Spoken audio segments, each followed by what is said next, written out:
यवतमाळ येथे चाकू भोसकून पतीने पत्नीची हत्या केल्याची घटना घडली आहे।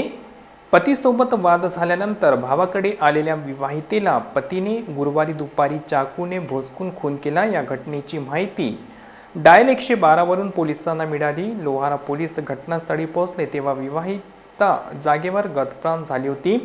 ही थरारक घटना चौसाळा मार्गावरील साईदृष्टी अपार्टमेंट येथील पार्किंगमध्ये घडली। दिव्यानी चंद्रशेखर ठग वय 27 राहणार शुभम मंगल कालेजवळ भोसा असे मृत महिलेचे नाव आहे। ती पतीसोबत वाद झाल्यामुळे चौसाळा मार्गावरील साईदृष्टी अपार्टमेंटमध्ये भावाकडे आली होती।